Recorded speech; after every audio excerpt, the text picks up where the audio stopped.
Sa pag-upo bilang House Speaker ni Isabela Representative Faustino Boji D, nakiusap po siya sa publiko na bigyan ng pagkakataon ng Kamara na linisin ang kanilang hanay sa gitna ng issue ng flood control projects. Pinalitan ni D ang nag-resign na si Congressman Martin Romualdez. Balitang hatid ni Tina Panganiban Perez. I, Faustino Boji D. III of the 6th District of Isabela, having been elected as Speaker of the House of Representatives. Congratulations, Speaker. Sa botong 253 na pabor, 28 abstentions at 4 na hindi bumoto, inihalal na bagong House Speaker si Isabela 6th District Representative Faustino Boji D. III. Under my leadership, this House will change. I will not defend the guilty and I will not shield the corrupt. Gaya ng paninindigan ng ating Pangulo, no rank, no ally, no office will be spared from accountability. We must strengthen the Oversight Committee and fully cooperate with the Independent Commission of Infrastructure. Our duty is not to protect each other. Our duty is to protect the Filipino people. Uupo siya bilang speaker sa gitna ng kontrobersya sa mga maanumalyang flood control project kung saan ilang kongresista ang napangalanan sa mga investigasyon. Pag-amin ni D, may pagkukulang sila kaya humihingi ng pagkakataong makuha ang tiwala ng taong bayan. Meron po kaming pagkukulang. Kami po ay nagpapakumbaba sa inyo. Nakikiusap po kami na sana bigyan nyo kami ng pagkakataong ituwid ang mga maling kalakaran at linisin ang aming hanay. Nakikiusap po kami na magbigyan niyo pa kami ng tsansang makuha muli ang inyo pong tiwala. Iniluklok sa pang-apat na pinakamataas na posisyon sa bansa si D matapos magbitiw ni late 1st District Representative Martin Romualdez bilang House Speaker. With a full heart and a clear conscience,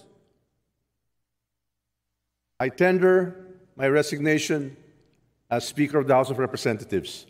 The issues surrounding certain infrastructure projects have raised questions that weigh not only upon me, but upon this institution we all serve. The longer I stay, the heavier that burden grows on me, on this House, and on the President I've always sought to support. Kusang loob daw ang pag-alis niya sa pwesto bilang tugon sa panawagan ng kanyang pinsan na si Pangulong Bongbong Marcos. Leadership also demands that we confront the trials of the President. In his recent State of the Nation address, our President reminded us that accountability must prevail and that no one is above scrutiny. I fully and unequivocally embrace that call. Ang palitan ng liderato sa Kamara, tinawag ni Davao City 1st District Representative Paulo Duterte na cover-up o takipan.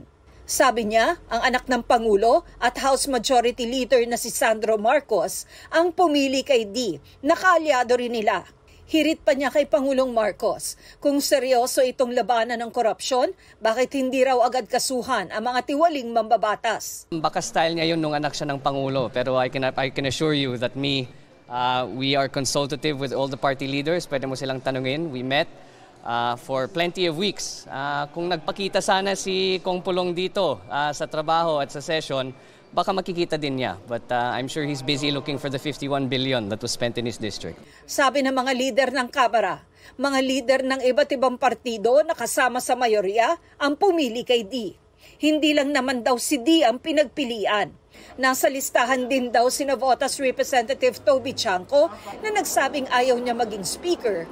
Pati na si Bacolod Representative Albi Benitez na nagparaya raw para kay Representative D. It's a game of numbers, the magic number being 158.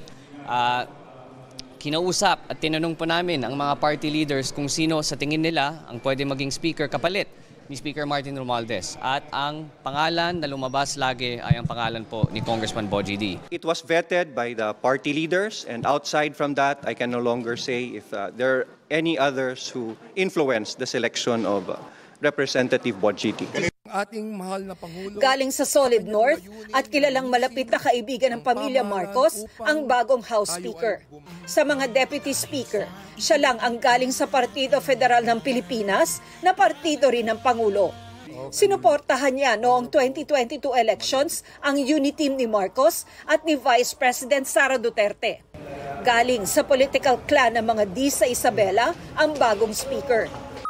Dalawang anak ni Speaker D ang nasa politika, ang alkalde ng Etxague na si Ino at ang Vice Governor ng Isabela na si Kiko. Dalawang pamangkin naman niya ay kasama niya sa Kamara na kinatawa ng ibang distrito sa Isabela.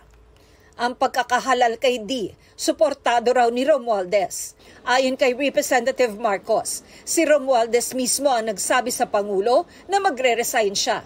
Nirespeto naman daw ng Pangulo ang desisyon ni Romualdez. It was one of respect dahil nakita niya that he was doing it to save the institution and to give way for the independent body to have a fair and thorough investigation.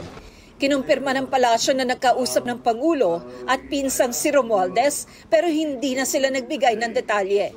Ang malinaw raw, bumaba man sa pagka-speaker ay hindi pa rin lusot sa pananagutan si Romualdez kung totoong sangkot siya sa anomalya. Mag-resign, hindi siya mag-resign, maaari pa rin siya maimbestigahan. Sabi ng Presidential Communications Office, ipagpapatuloy ng administrasyon ang maayos na pakikipagtulungan sa lahat ng mambabatas para mapanatili ang pagtutok sa pangangailangan ng pamilyang Pilipino at isulong ang kaunlaran ng bansa. Iginagalang daw ng Malacanang ang kasarinlan ng Kamara at kinikilala ang mga naging ambag ng nagbitiw na House Speaker na si Representative Martin Romualdez. Tina Panganiban Perez, nagbabalita para sa GMA Integrated News.